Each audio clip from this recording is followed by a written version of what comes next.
जपना है तो जप ले बंदे, आखिर तू पछताएगा। अब कहत कबीर सुनो भाई साधो, करने का फल पाएगा।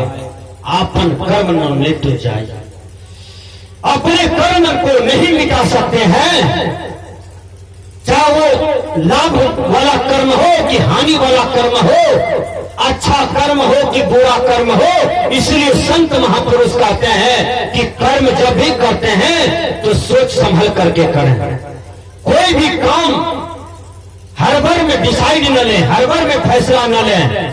वह कर्म करके आप पछता सकते हैं। विचार कीजिए, 4 भाई हैं, चारों भाई में मीटिंग बैठाइए कि भैया ये काम करना है, अच्छा होगा कि नहीं होगा? देखिए वो काम अच्छा होगा। चारों अपने अपने चारों बहुरानी से भी शिक्षा लीजिए कि ये काम करने जा रहे हैं हम चारों भाई, अच्छा होगा कि नहीं होगा। कन्फ्यूशियस ने कहा कि 15 मिनट पहले विचार करो कोई भी काम के प्रति, वह कर्म अच्छा होता है। विचार कीजिए, नहीं तो पछताओगे, हाथ मलोगे, रोओगे। आज बहुत आदमी रोता है कि नहीं? क्यों? विचार करके कर्म नहीं किया है, इसलिए रो रहा है। कर्म किसे कहते हैं? मन, वाणी, शरीर से जो क्रिया होती है इसी को कर्म कहा जाता है। मन ठीक होगा तो वाणी ठीक होगा, वाणी ठीक होगा तो शरीर ठीक होगा, शरीर ठीक होगा तो उसका एक क्रिया ठीक होगा। मन गया तो जाने दे, गह के रात शरीर, उतरा रोद कमान से क्यों कर लागे तीर। एक चोर था, वो चोरी करता था। गुरु महाराज के सत्संग पंडाल में बैठ गया और गुरु महाराज ने कहा चोरी करना पाप है, चोरी नहीं करना चाहिए। वो लड़का को दिमाग में बात आंट गया, कहा आज से हम चोरी नहीं करेंगे।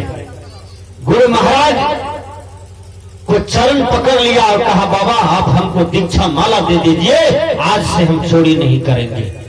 देखिए वो लड़का घर जाता है, घर गया, माँ बाप को प्रणाम किया, बड़े भाई को प्रणाम किया और पूरे परिवार तंग था उनसे।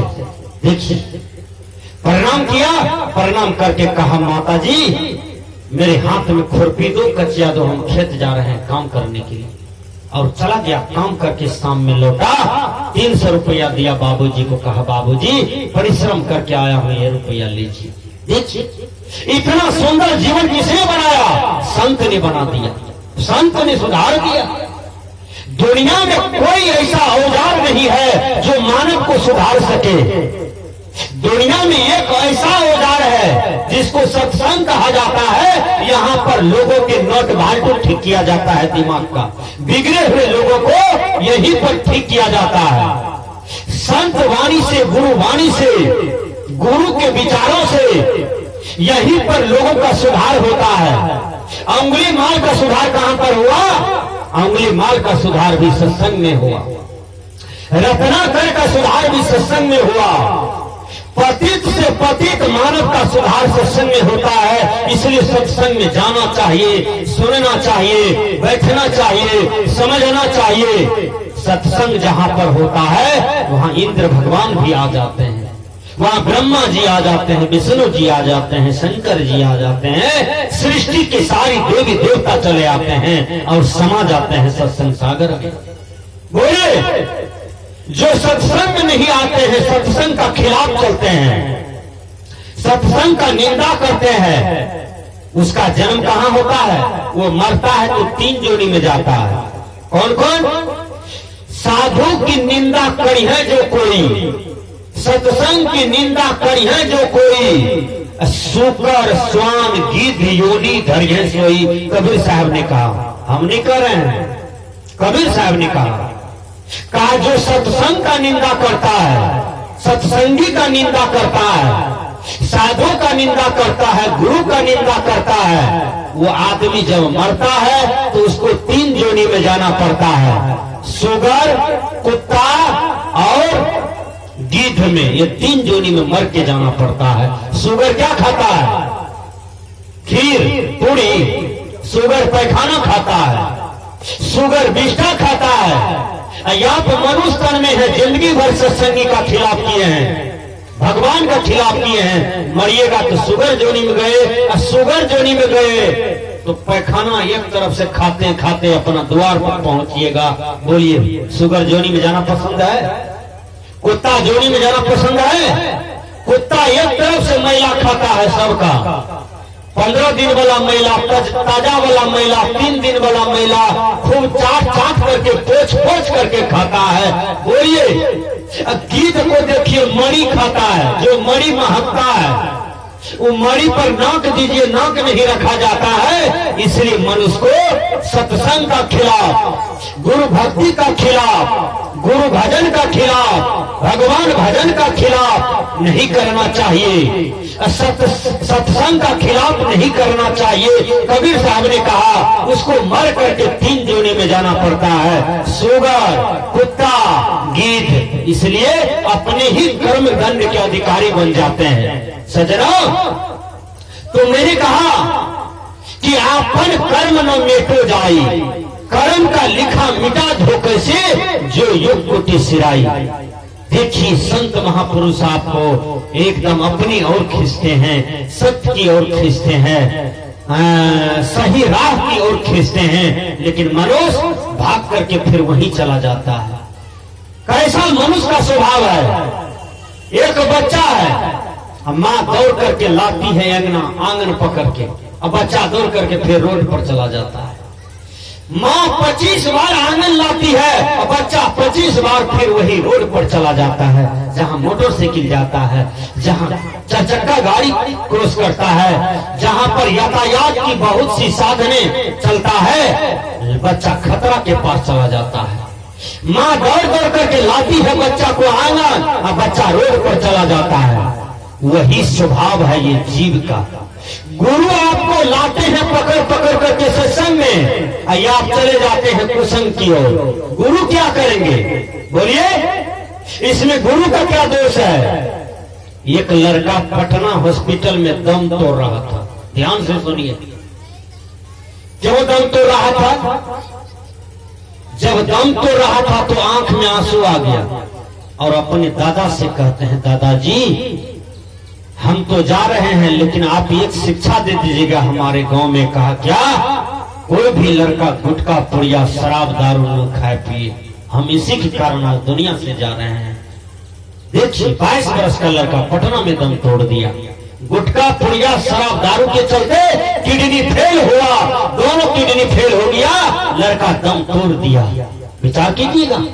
और जो किडनी फेल वाले पेशेंट होता है, वो लोगों से बात करते करते मर जाता है, उसका ऐसा दर्दनाक मौत होता है। इसलिए सज्जनों, ये किडनी फेल हुआ लड़का कहता है, दादाजी कोई लड़का जिंदगी में कभी गुटखा पुड़िया दारू शराब न छुए, ये जाकर के आप शिक्षा दीजिएगा कि देखो मेरा जवान पोता मर गया इसी कुसंग के कारण। आजकल युवा सबको देखिए, मोटरसाइकिल लेते हैं, चले जाते हैं पान दुकान के पास और वहां पर गाड़ी रोक करके पहले 3-4 पुड़िया मुंह में ढारता है, तब किक मार के आगे बढ़ता है। अधिकतर यही देख रहे हैं। बोलिए, आप एक जवान युवक हैं, मुंह में आप इतना पुड़िया जो उझल उझल के दे रहे हैं, शर्म नहीं आता है? उस पुड़िया में लिखा हुआ है कि पुड़िया खाने से कैंसर होता है, पुड़िया में लिखा हुआ है, अब फिर भी मनुष्य खाता है। खैनी वाला पुड़िया में लिखा हुआ है कि तंबाकू चाटने से कैंसर होता है, फिर भी आदमी लेटा लेटा के खाता है। गांजा पीने से कलेजा फट जाता है, कलेजा में बीमारी आती है, फिर भी आदमी गांजा में सोट मारता है। विचार कीजिए, एक साधु गांजा में सोट मार रहा था, फार्मिसगंज स्टेशन की बात कर रहा हूं। वो साधु से हमने पूछा, बाबा आप साधु होकर के क्यों गांजा पीते हैं? तो वो क्या कहता है, जो न पिए गांजा की कली और लड़का से लड़की भली। हमने कहा, बाबा आप गजेड़ी हैं, प्लेटफॉर्म में बैठ करके गांजा पीते हैं, आपको शोभा नहीं देता है। लंबा लंबा दाढ़ी है, बाल है, केस है, हाथ में चुट्टा है, कमंडल है, उजरा झोला है, उजरा कपड़ा है, ये बीचे प्लेटफार्म पर देखिए फुल पैंट वाले, सेमी सलवार वाली, साया साड़ी वाली, धोती कुर्ता वाला कोई पी रहा है गाजा। आप बाबाजी होकर के प्लेटफार्म पर गाजा पीते हैं, शर्म नहीं लगता है आपको, लाज नहीं लगता है? कहेगा साधु कैसा होता है, गजपिया होता है। लोग साधु के नाम से नफरत करेगा। साधु को गाजा नहीं पीना चाहिए। साधु के जीवन में एक रति भी नशीला नाम का चीज न हो। हम लोगों को लोग चाय बना के देते हैं, पीवे नहीं करते। कहाँ जाता है मैं? चाय बना के 1 कुंटल रख दीजिए, हमको कोई मतलब नहीं है, हम टहल रहे हैं। विचार कीजिए, हमारे जीवन में कोई कुसंग नहीं है, हमको कोई मतलब नहीं है, कोई फर्क नहीं पड़ेगा। जो इमली कभी नहीं खाया है और उसके सामने में इमली इमली बोलिए तो उसको मुंह में पानी नहीं आएगा।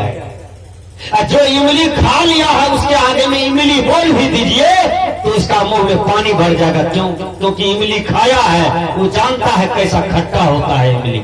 विचार कीजिए। तो जो चाय पीता है, चाय बना के रख दीजिए, लगेगा कखनी सुरख के हम पी लें। और जो पीने नहीं करता है उसके जीवन में कोई संस्कार नहीं उभरेगा। इसलिए ऐसे गलत संस्कार को मारना चाहिए।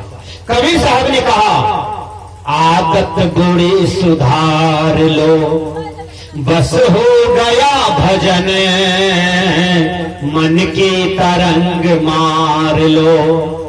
धर्म स्वरूप बाबा कहते हैं, ऐ साधक, तुम्हारे जीवन में खैनी, चाय, पान, जुआ, ताश, नाच, रंग, सिनेमा, ये जितने भी व्याध हैं इसको मारो, तब तुम अच्छे साधक बन जाते हो। इसलिए हमने